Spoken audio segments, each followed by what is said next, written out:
The summons did not arrive with threats. It arrived with certainty. A transmission encoded in 12 alien languages, stamped with the sigil of the Galactic Council, echoed across Earth's networks at the same moment. Governments saw it.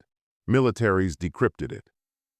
Scientists froze when they understood what it meant. Humanity was not being invited. Humanity was being judged. The message was brief, clinical, and mercilessly polite. The species known as human has been summoned before the Galactic Council to answer for crimes against interstellar stability. A representative will attend. Compliance is mandatory. No accusations were listed, no evidence attached, just a date and coordinates far beyond Earth's solar boundary. For the first time in recorded history, humanity understood something terrifyingly clear. We were no longer alone, and the universe had already made up its mind about us. The chamber they brought us to was not designed for comfort.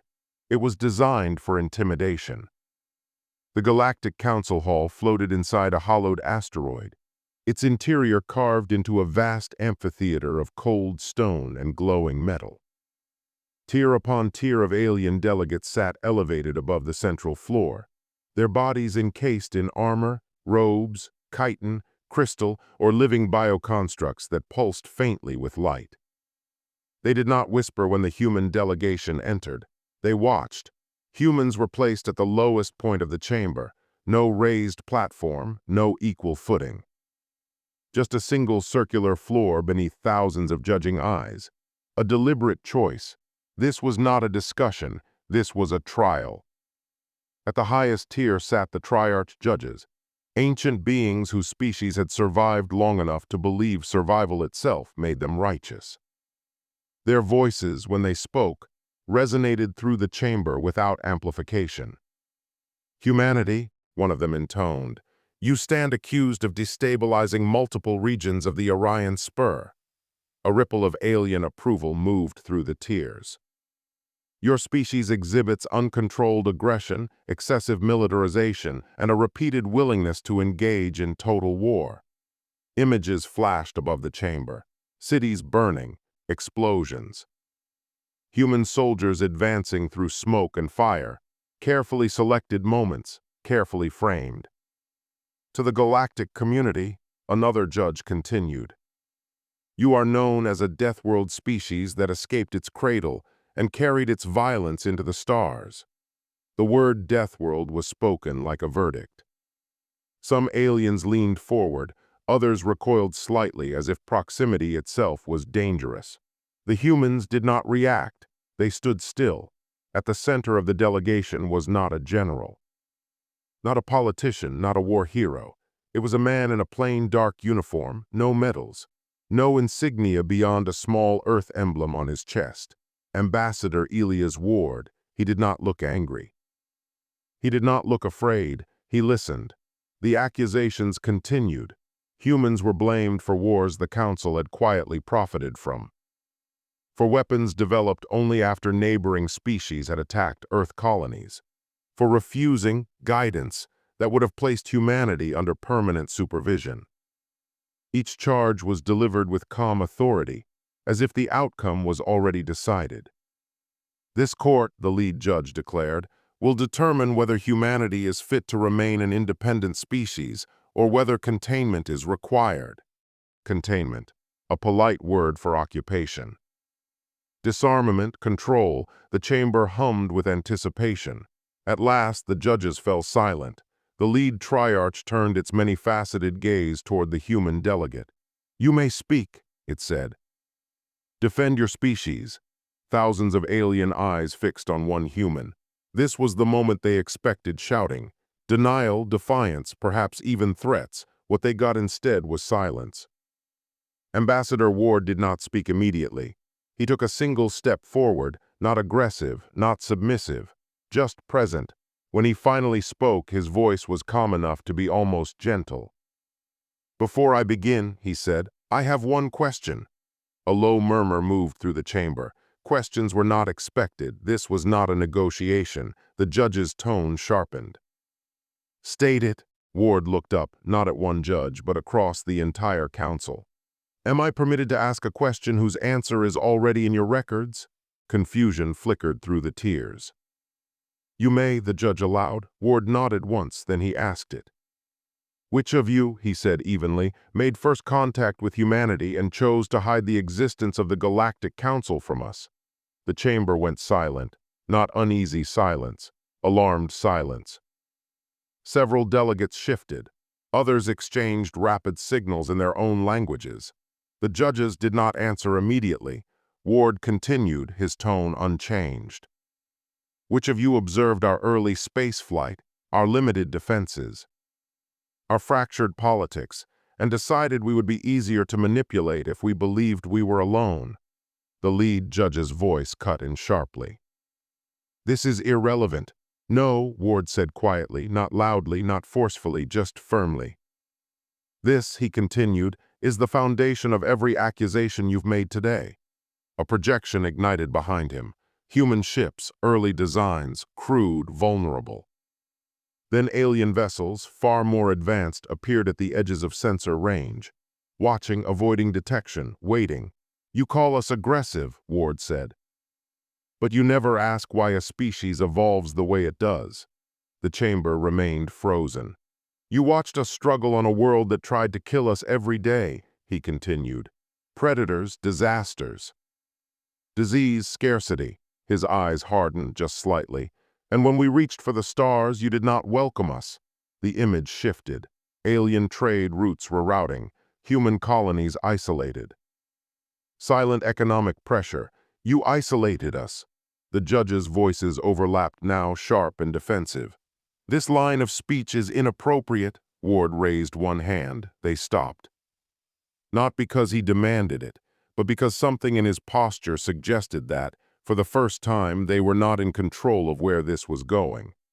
I was told to defend humanity, Ward said. I will, he took a breath. But first, I want the council to answer honestly. He looked up again. If humans are the monsters you claim, why did you hide from us instead of stopping us when we were weak? The silence that followed was no longer confidence. It was fear. The silence did not last long. One of the triarch judges shifted, its crystalline mantle glowing faintly as it spoke. Human ambassador, it said carefully, your question is misleading. That single word told Ward everything. He nodded slowly. Then correct me. No one did. Across the chamber, alien delegates began whispering in languages older than human history. Not outrage, not mockery, calculation. Ward took another step forward, still calm, still measured.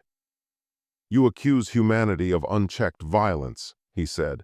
Yet every war you've shown us began after we were attacked, blockaded, or manipulated. The projection shifted again.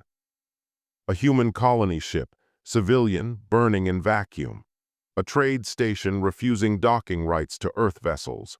Unidentified alien weapons tearing through early human defenses. You call this coincidence, Ward continued. We call it pressure. One of the judges leaned forward.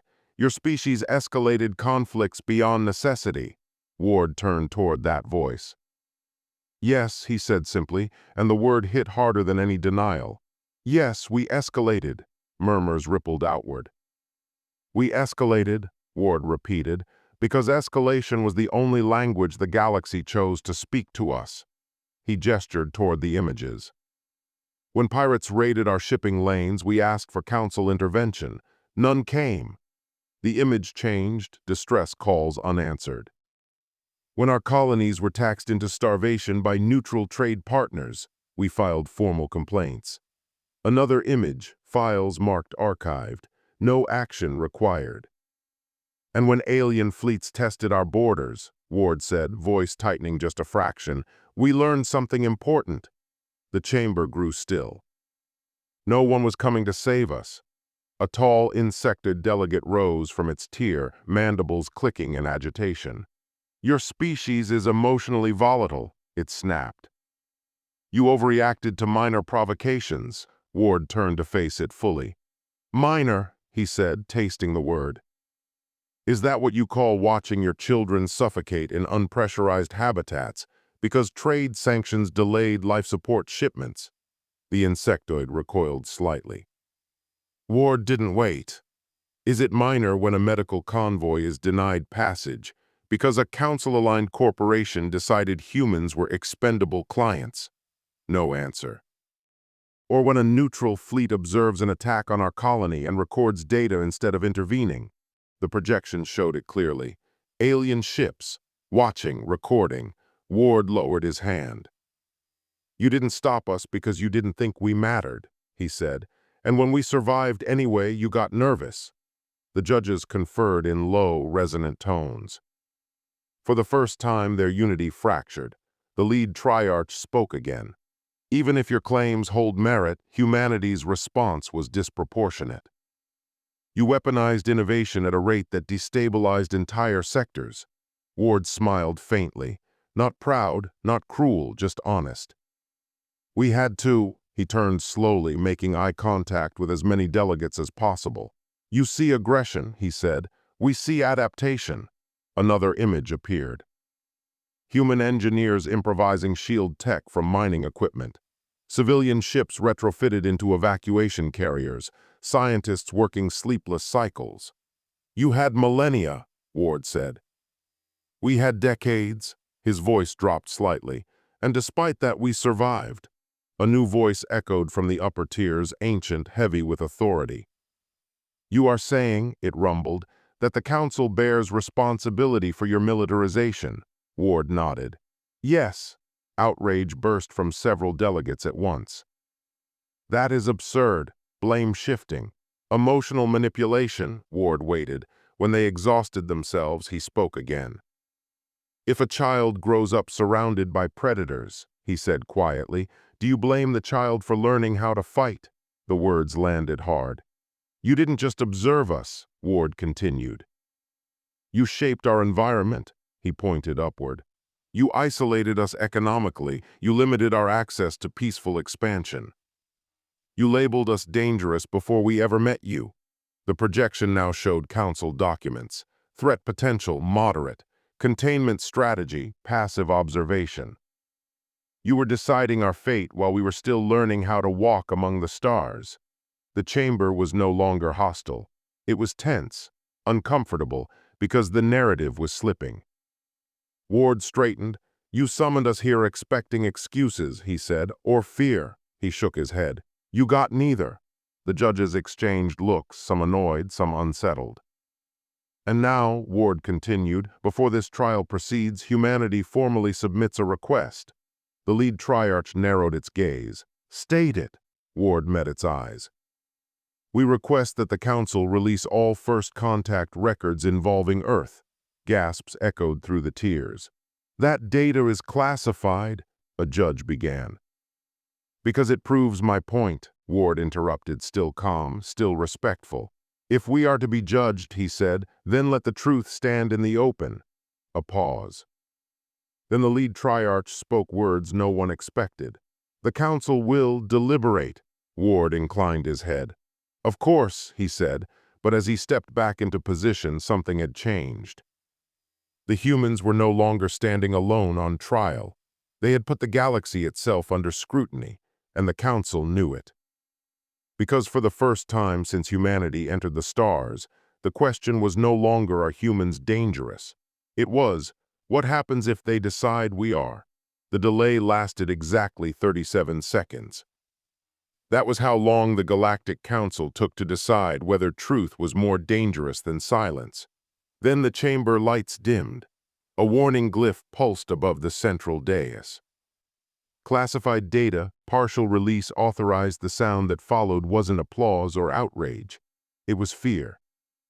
Massive holographic panels unfolded around the chamber, projecting records no one outside the Council had ever seen. Not even most of the delegates sitting there. Ambassador Ward didn't smile.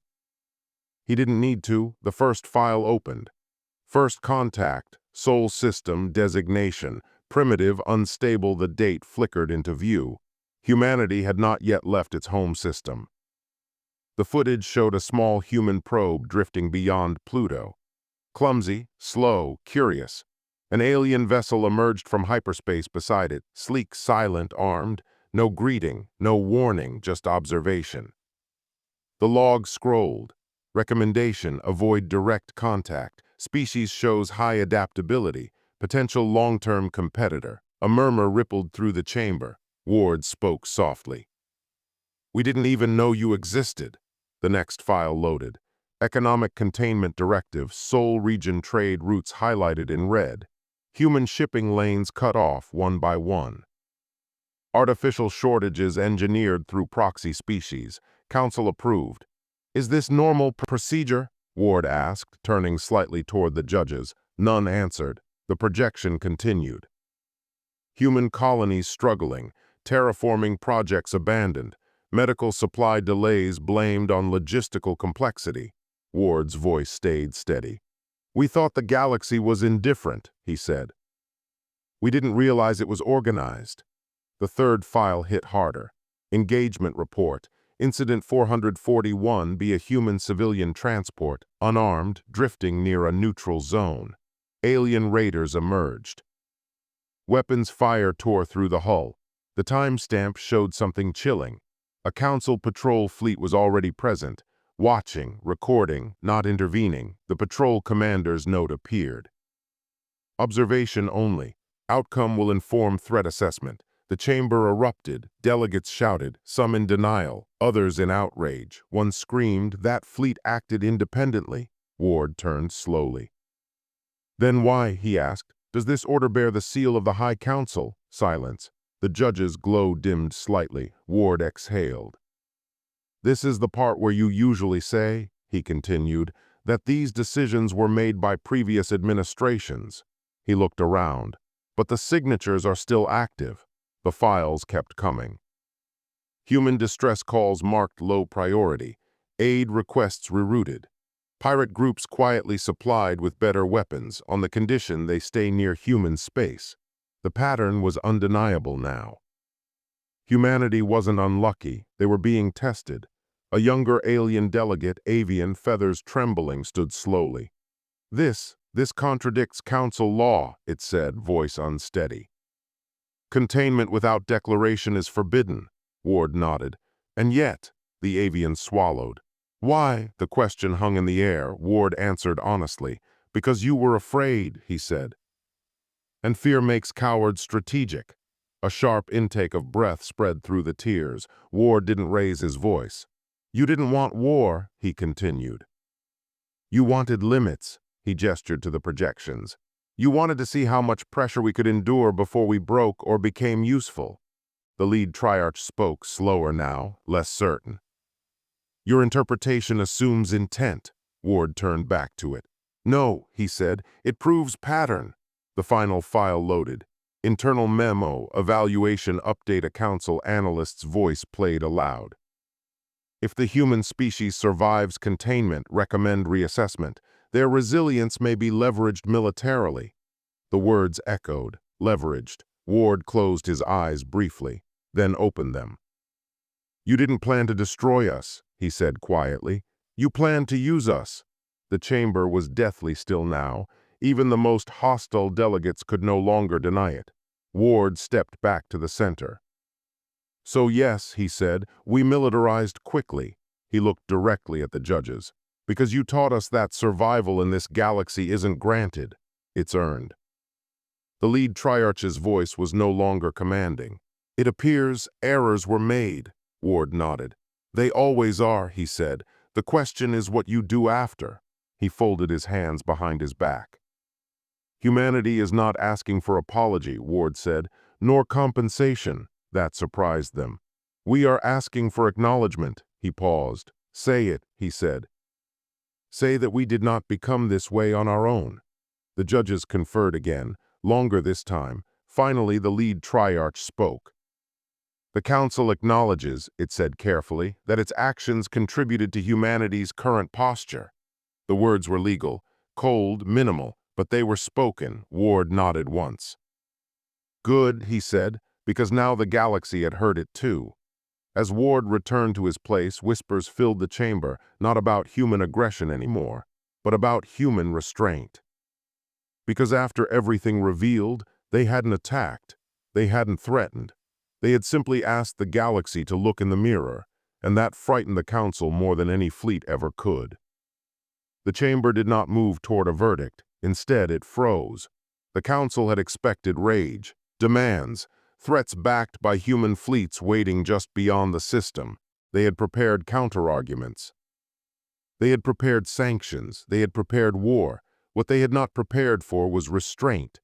Ambassador Ward stood alone in the center of the chamber again. No holograms this time, no files. No evidence, just a man. He didn't raise his voice. He didn't accuse. He asked a question. "Before you decide our fate," Ward said calmly, "I need to know something." The judges leaned forward.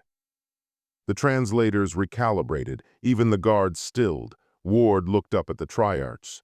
"How many of you," he asked, "have ever sat in the dark wondering if help was coming?" No one answered. Ward continued anyway. "How many of you," he said, "have watched your children sleep while calculating how long the oxygen would last?" A few delegates shifted uncomfortably. "How many of you," Ward added, "have had to choose which colony gets food and which one learns to starve quietly?" Silence. Pure, suffocating silence. Ward let it stretch. "You judged us for becoming dangerous," he said, "but did you ever ask what danger taught us?" The lead triarch responded cautiously. "You adapted aggressively." Ward nodded. "Yes," he said. "Because no one adapts gently when extinction is the teacher." He took a breath. "This trial is about whether humanity is a threat," Ward said. "So let me ask the only question that matters." The chamber leaned in. Ward's eyes swept across thousands of alien faces. "If we were truly the monsters you fear," he asked quietly, "why are you all still alive?" The question hit like a gravitational wave. Delegates froze mid-gesture. Several translators lagged, trying to process the implication. Ward didn't wait. "We had the evidence," he said. "We had the fleets. We had the justification." He gestured toward the archives. "You hid the truth. You starved us. You tested us." His voice hardened, not with anger but certainty. "And yet," he said, "we chose a courtroom." The triarchs conferred again, but this time it was chaotic. Their luminous forms flickered erratically. The oldest judge spoke. "Are you suggesting mercy?" Ward shook his head. "No," he said, "I'm suggesting choice." He turned to face the entire chamber. "You taught us that power decides worth," he said. "But we learned something else." He paused. "That power without restraint destroys the wielder." A murmur spread, uneasy, conflicted. A military delegate stood abruptly. "You expect us to believe," the alien snapped, "that humanity would spare us if roles were reversed." Ward looked directly at them. "I expect you to understand," he said, "that we already did." The chamber erupted, shouts, objections, denials. Ward raised one hand. The noise faded. "Right now," he said, "our fleets could isolate your core worlds in hours." That got their attention. "We could shut down your trade, disrupt your infrastructure. Trigger the same desperation you imposed on us." He lowered his hand. "But we didn't." The lead triarch's voice was no longer authoritative. It was careful. "What does humanity want?" it asked. Ward didn't answer immediately. He walked slowly across the floor. "When we were young," he said, "we believed the universe was empty. When we learned it wasn't," he continued, "we hoped it was kind." A pause. "It wasn't," he said softly. "But it can be better." He looked up again. "Humanity doesn't want dominance," Ward said. "We want accountability." Another delegate spoke, this one ancient, crystalline. "If we rule in your favor," it asked, "what prevents you from becoming what you hate?" Ward smiled faintly. "That," he said, "is the right question." He turned his back on the judges.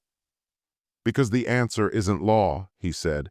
"It's memory." He faced them again. "We remember who we were when no one helped us," Ward said. "And we refused to become the species that would have ignored us." The chamber was silent again, but this silence was different. It wasn't fear, it was reflection. The judges withdrew for final deliberation. As the chamber lights dimmed, an unspoken realization settled over the council. Humanity had already passed its own test. The question now was whether the galaxy would. The council chamber lights returned slowly, not bright, not welcoming, muted, like a room preparing to hear something it could never forget. The judges re-entered in silence. No music, no ceremony. That alone told everyone the verdict was not simple. Ambassador Ward stood exactly where he had before, hands relaxed, back straight. Not defiant, not submissive, just human, the lead triarch spoke. Its voice no longer echoed with authority, it echoed with uncertainty.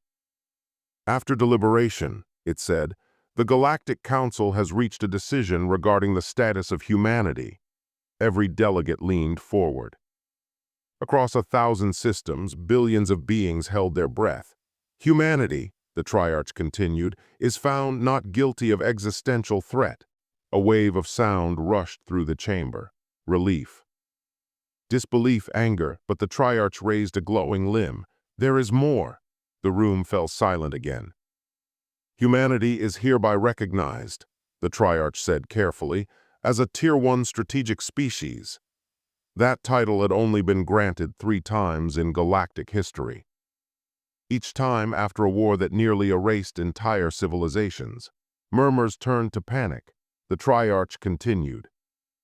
Your technology, it said, your adaptability, your restraint, place you beyond standard governance.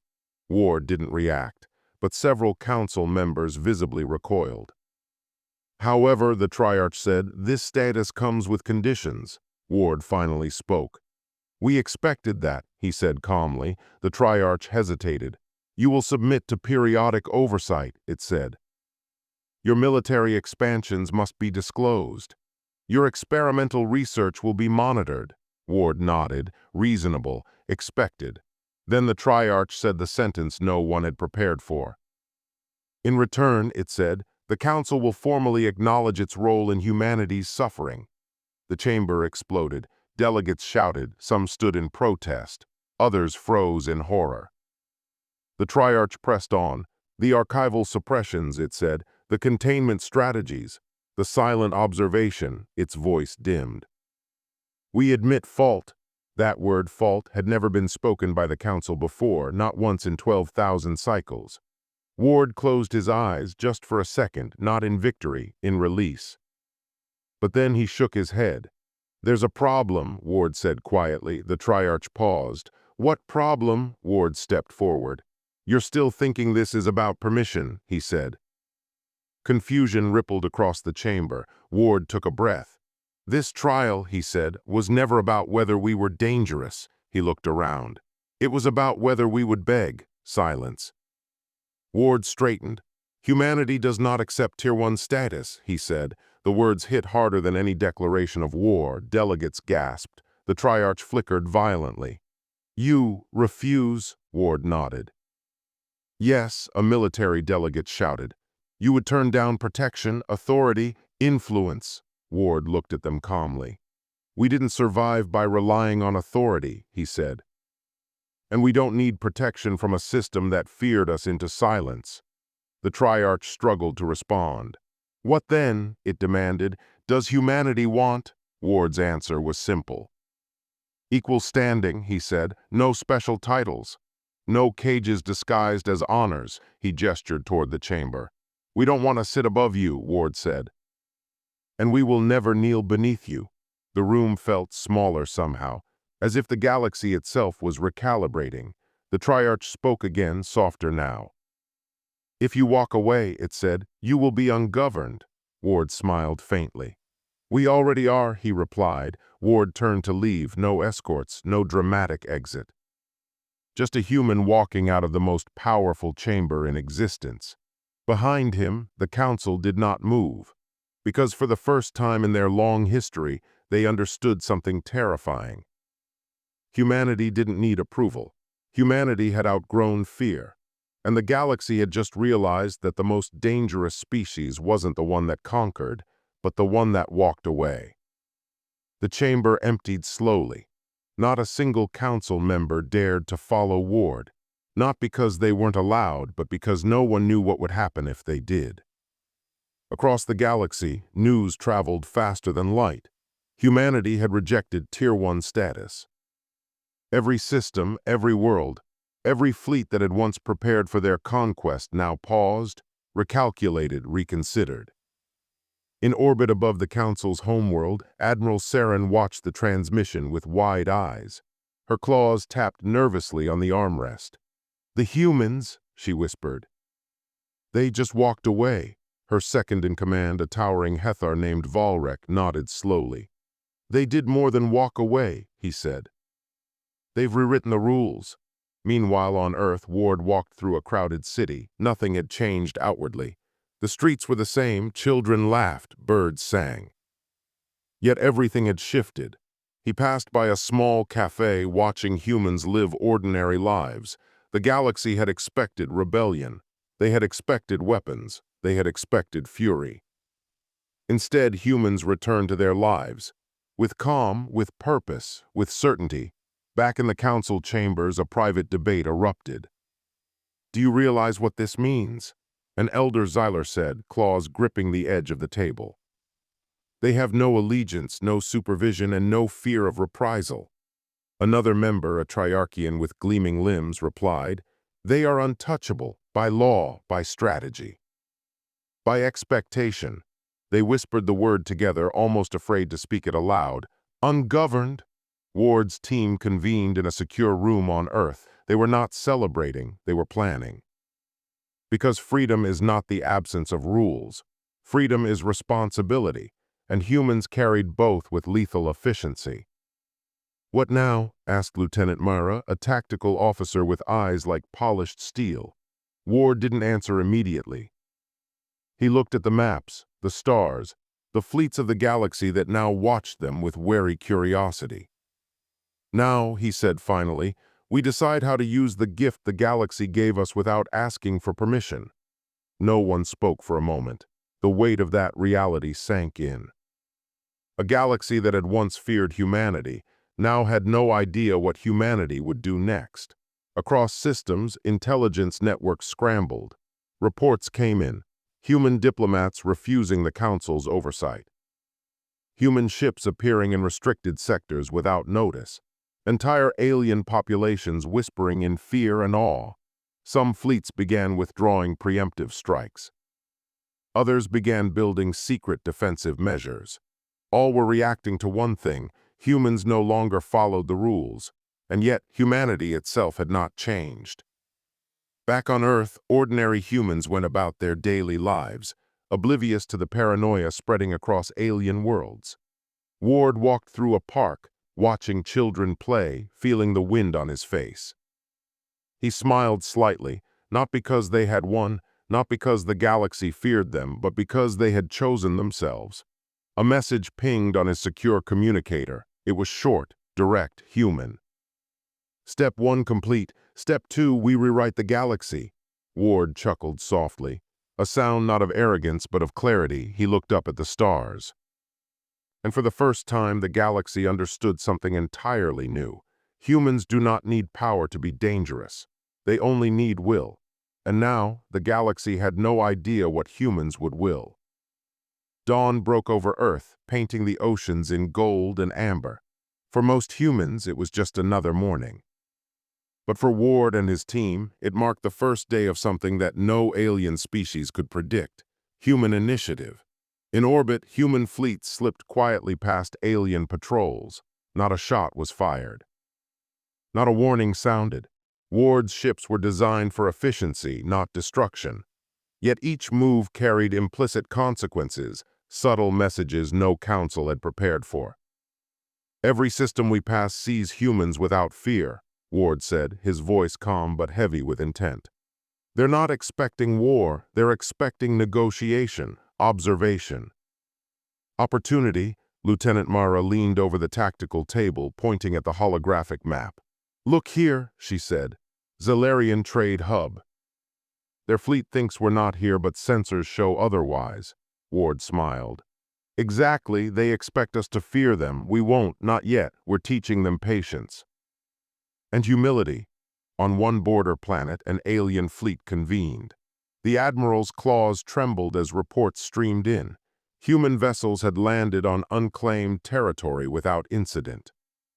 Human envoys had communicated directly with local governors. No military demands, no ultimatums. "Why are they polite?" one officer whispered. "Why are they calm?" The answer was simple yet terrifying. Humans did not play by their rules. Meanwhile on Earth, Ward convened the Human Council, a select team of strategists, scientists, and diplomats. "This is not conquest," Ward said, his hands resting on the table like a general planning a campaign. "It's influence. Every move we make is measured, every interaction deliberate. The galaxy expects aggression. We will offer clarity instead." Mara's eyes flickered with understanding. "Then we win without firing a single weapon," Ward nodded. "Yes, fear will come, yes. But not from us, from them." The first contact was subtle. A small alien scout ship approached a neutral system. The humans hailed them instantly, offering aid, data, and cooperation. The aliens were cautious, skeptical, but the humans persisted. They were patient, calculated, polite. And yet every human gesture carried the weight of inevitability. That one day, the galaxy would bend, not out of force, but under the certainty of human will. Back in the council chambers, debates raged. "Humanity is not predictable," a Zalarian elder hissed. "They are adaptable, clever. Terrifying in their restraint," another member, a Triarchian, replied. "They've changed the rules without touching them. The galaxy doesn't know how to respond." It was not rebellion. It was not aggression. It was evolution in motion. Meanwhile, humans were already moving ahead, sending observation teams to volatile planets, establishing communications with alien populations who had never interacted with Earth, gaining insight into systems that the Council thought untouchable. Every action was measured, nonviolent, and yet impossible to ignore. Ward stood on the observation deck of his flagship, watching a fleet of alien ships orbit a contested planet. "They underestimate us," he said softly. "They always do, because they cannot see the human advantage, resolve." Mara joined him silently. "They don't expect patience," she added. "They expect panic, anger, a fight." Ward turned, eyes sharp. "And that is why they will never beat us." Across the galaxy, whispers spread. "Humans do not attack, yet they are everywhere. They negotiate with systems we could not touch. They move like shadows, leaving no mark but changing everything." The Council realized slowly that this was humanity's strength. They did not fight by alien rules. They fought by human rules, and the galaxy had no experience with that. The humans returned to Earth, their first campaign complete, leaving no destruction, no hatred, no chaos, only awareness. Only respect, only inevitability. Ward looked at the stars. The next phase was coming, and the galaxy would feel it. But today, humans had won without raising a weapon, and every alien who had witnessed it would never forget the lesson. Do not underestimate a human who knows their own strength. The galaxy had begun to shift. Alien fleets, once confident, now hesitated at every turn. Reports of human actions, unarmed landings, strategic communication, peaceful but undeniable presence had spread like wildfire. The council chambers were in chaos. Zalarian elders clawed at data panels, voices trembling. "They are everywhere," one hissed, "and they do nothing." "How can this be possible?" A Triarchian diplomat slammed its multi-limbed fists against the table. "They are rewriting the rules of engagement without firing a shot. They cannot be contained." Meanwhile, Ward's flagship glided into orbit over the neutral planet Althara. Mara turned to him, expression tense. "The Council knows we're here. They're mobilizing." "We need a plan." Ward's gaze was calm, almost serene. "No, Mara, they can't mobilize against us, not yet. The humans have already won the first battle, the battle for perception. Every alien species now knows that we act with purpose and restraint. They respect that instinctively, even if they don't admit it." He paused, scanning the holographic map. "The treaty. That is our next move. We offer them structure on our terms." On the ground, human envoys met with alien representatives in a neutral conference dome. The air was tense. Alien delegates stared with suspicion, their eyes reflecting centuries of dominance and arrogance. Ward stepped forward, his voice steady but commanding. "We come not as conquerors, but as partners. The humans have a proposition, a treaty of mutual observation, trade, and conflict resolution. Terms are fair, precise, and non-negotiable in principle. Humanity will act in good faith. But the galaxy must recognize that humans act differently and adapt accordingly." Murmurs filled the room. The eldest Zalarian coughed. This is audacious. "You present rules to us and expect compliance?" Ward's eyes held theirs. "Yes. Because unlike others, humans have proven they follow their own rules, and those rules make them unstoppable in ways you cannot anticipate. You may challenge us, but the first step is to accept that humans are already shaping the galaxy." Outside, alien fleets hesitated. Communications systems buzzed with debate. "Are we to accept this treaty?" one Triarchian demanded. "The humans make demands without threats, without weapons. How do we counter that?" The answer was simple: they couldn't. Back in the dome, alien delegates signed their first interstellar agreement with humans. It was not just a treaty, it was a statement. Humans were not to be underestimated. Even as pens scratched across the galactic parchment, whispers spread among the alien fleets. "They think like shadows. They act like lightning, silent, yet devastating. They do not fight by our expectations." And for the first time, the Council realized that restraint could be more powerful than firepower. Ward stepped outside, looking at the alien ships now orbiting peacefully. "They will test us," Mara said quietly. "They always do," Ward nodded. "And when they do, we will respond as humans always have. Clever, deliberate, unstoppable. Not because we seek war, but because we understand the game better than anyone else." The treaty was more than ink on a page. It was a foundation, a subtle reshaping of the galactic balance. For the first time, humans were not just participants. They were the standard by which others measured power, strategy, and intelligence. And as the sun set over Althara, one thing was certain: the galaxy would never look at humanity the same way again. The galaxy held its breath. Despite the treaty, not all alien factions were convinced. Some saw humans as opportunists, others as threats that could not be allowed to grow unchecked. On the outskirts of the Cathari Nebula, the first skirmish erupted. A small human reconnaissance fleet approached the asteroid ring, sensors detecting alien patrol ships attempting to block the passage. Captain Leora's voice rang through the bridge. "Status report. 3 Cathari interceptors closing fast," the navigator replied. "They don't recognize our position."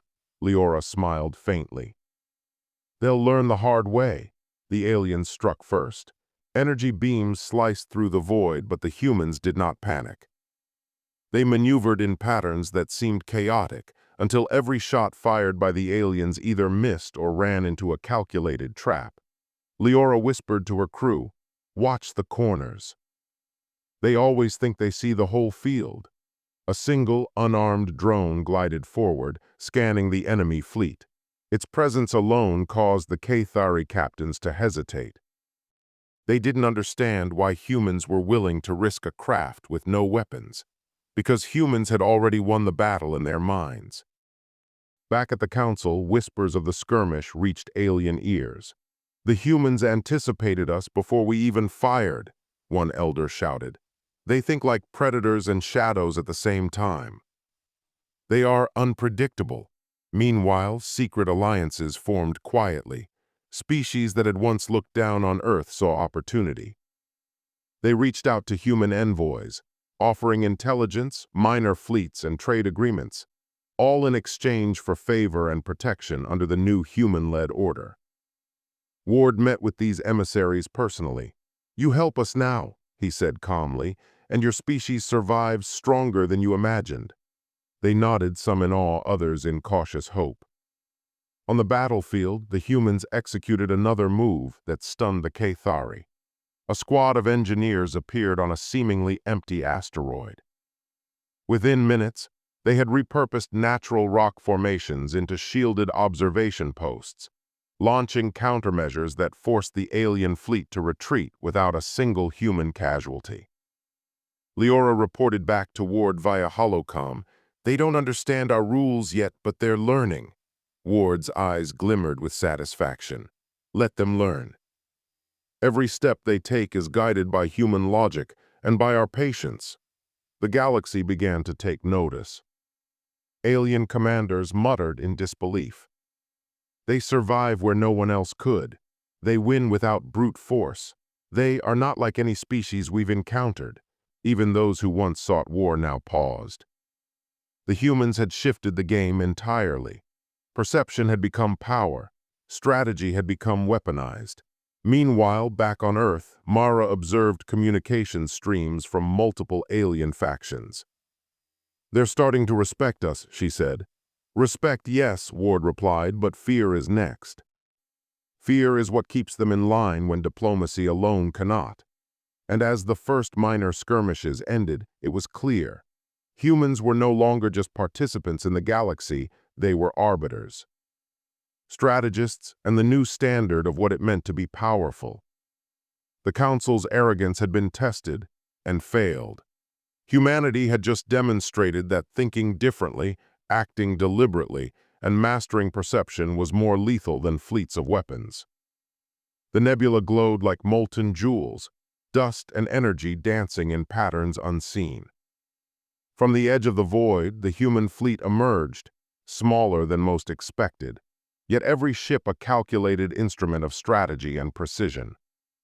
Ward stood on the command bridge, his hand resting lightly on the console, eyes scanning the alien armada. Every species present had watched humanity, whispering theories and doubts. Now it was time to deliver the final lesson. "Report," Ward said. "Alien delegates have halted all aggression," Mara replied, awe in her voice. "They're waiting for your move." Ward smiled faintly. "Then let's give them a demonstration they'll never forget." The humans did not charge. They did not fire. Instead, they deployed a single holographic message across the entire sector. A simple question, voiced by Ward himself. "If we are as weak as you assumed, why do you all hesitate to strike?" Silence filled the void. Ships trembled. Generals and commanders across alien species stared at the holographic projection of Earth's human fleet. Ward continued, calm and resolute. "We are not weak. We are deliberate. We are prepared, and we will act with precision and purpose, but only when necessary." It was not a threat. It was a declaration of inevitability.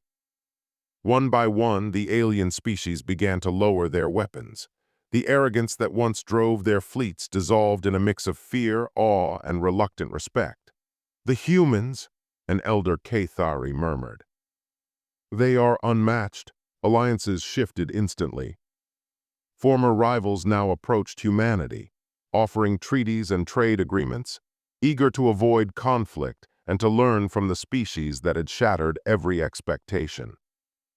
On the battlefield, human engineers finished erecting their silent fortifications, while recon drones quietly mapped every potential threat. Every alien captain, every soldier, every observer realized the same truth. Humanity did not need to win through force alone. Their victory was in mastery of mind, strategy, and perception. Mara turned to Ward. "They respect us, but can we trust them?" Ward shook his head, a wry smile touching his lips. "Trust is irrelevant. What matters is balance." They know now that Earth is not to be underestimated. That knowledge keeps the galaxy in check, and it always will. Back on Earth, celebrations erupted quietly but intensely. Humanity had not just survived the test, they had redefined what it meant to exist in the galactic order. Leaders of every human faction convened. They were no longer isolated, no longer reactive.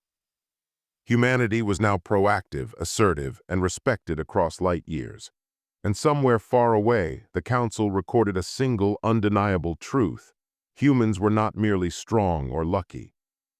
They were inevitable.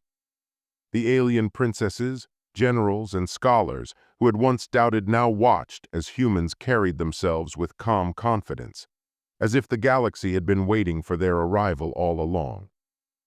The bonds forged in these trials, human and alien, warrior and scholar, child and mother, would resonate through centuries, shaping alliances, cultures, and the very definition of power. The war had ended, not with a blinding flash or a fleet destroyed, but with humans proving their worth, their cunning, and their indomitable spirit.